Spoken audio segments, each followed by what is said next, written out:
देखिए दादाश्री जी, आज हमने बहुत सारी चीज़ों के बारे में बातें की, डिस्कस किया।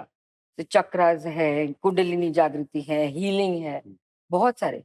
इसमें से अगर कोई साधक कोई एक साधना चुनना चाहता है, तो व्हिच इज़ द बेस्ट साधना टू डू? और देखिए चॉइस तो आपका होता है ना, आपको जो दिल से लगता है कि मुझे ये अच्छा लग रहा है तो आप वो ज़रूर कीजिए। सबको वो एक फ्रीडम है उसके लिए। और हम जब सिखाते हैं आपको, हमारा एक भाव हमेशा रहता है सबके लिए कि आपको आपका स्व मतलब सेल्फ हुँ, उसके बारे में आपको ज्ञान हो। जिसे हम स्व ज्ञान भी कहते हैं, जी।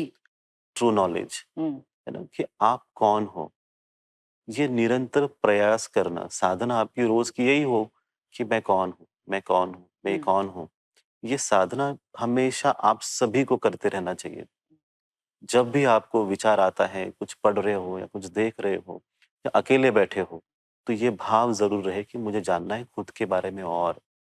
और ये जानते-जानते ही आप अपने आप उस सत्य की ओर पहुँच जाते हो और उस पूर्ण स्वरूप का अनुभव कर सकते हो। तो इसे आसान बनाने के लिए हम फिर संबोध ध्यान सिखाते हैं। हुँ। जैसे मैत्री मैत्री संबोध ध्यान। संबोधन। जी। तो इस मैत्री संबोध ध्यान में होता ये है कि आप अपने बारे में जानना शुरू करते हो और साथ में ईश्वर से संबंध बनाते हो। तो यहाँ पर 2 हैं, एक आप हो और दूसरे आपके ईश्वर हैं।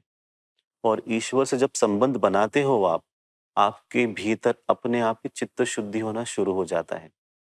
अपने आप ही जो भी गलत है, बुरी चीज़ें हैं, बुरे विचार हैं, वो आपके अंदर से बाहर आते हैं बहुत ज़्यादा मात्रा में और धीरे-धीरे, धीरे-धीरे चले जाते हैं।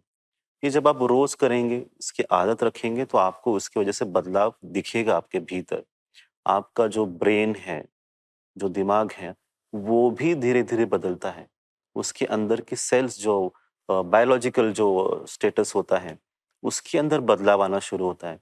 वो ज़्यादा कंपैशनेट बनता है, ज़्यादा पॉज़िटिव बनता है, करुणा उसके अंदर होता है, लोगों की ब सहायता करने की जो इच्छा है वो बढ़ती है, प्रेम अपने आप बढ़ना शुरू करते हैं, डर कम हो जाता है।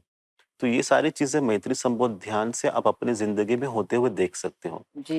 तो ये भी एक सौम्य साधना है। ये किसी भी चीज़ को ज़ोर-ज़बरदस्ती करके चेंज नहीं करता। ये आप समय के साथ बहते हो और वहाँ तक पहुँच जाते हो और उसे पूर्णतः अनुभव करते हो। तो चित्त शुद्धि भी होता है। जैसे हम कई हमारे प्रोग्राम में भी आपको पता जी। है कि आपके भीतर चित्त में जहाँ-जहाँ पर कुछ गलत संस्कार आए हैं, उसे हम शुद्धिकरण का काम करते हैं। एक-एक संस्कार निकालते हैं, बाहर निकालते हैं। वैसे मैत्री संबोध ध्यान में अपने आप ही वो शुरू होता है। कि आपकी चित्त भी शुद्धि होता है, ईश्वर के निकट पहुँचते हो और खुद को भी पूर्णतः जान लेते हो। तो ये बहुत ही सरल प्रभावशाली ध्यान है, जो आप सुन भी सकते हो, खुद से कर भी सकते हो। तो हमारी तरफ से हम वो सब देना चाहते हैं, जिससे कि लोगों के परिवर्तन के लिए आसानी हो और वो सत्य को अनुभव कर पाएँ। उसके लिए उन्हें हमें नहीं फ़ॉलो करना है, जो हम सिखा रहे हैं, उसको फ़ॉलो करें, बहुत काफ़ी ज़्यादा अच्छा है उनके लिए। तो हम बस यही अपेक्षा रखेंगे कि लोग सभी का कल्याण हो इस नए समय में, ताकि एक अच्छा सुनहरा समय आएगा, उसमें जो जितने लोग सहभागी होंगे, उन सभी का कल्याण होगा। तो अगर आपके दिमाग में, अपने मन में ये विचार रखते हो कि मुझे उस दिशा की ओर चलना है, जहाँ पर मैं सत्य को अनुभव कर हुँ। पाऊँ, तो उसके लिए हम आप सभी का ना आमंत्रित करते हैं आप सभी को कि आप सब हमारे साथ मित्र के रूप में जुड़ सकते हैं, चल सकते हो और इस जीवन को पूर्णतः अलग रूप में देख सकते हो।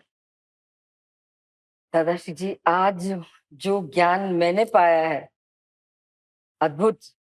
वाक़ई बहुत-बहुत धन्यवाद आपका। बहुत धन्यवाद। Thank you so much. नमस्ते। नमस्ते।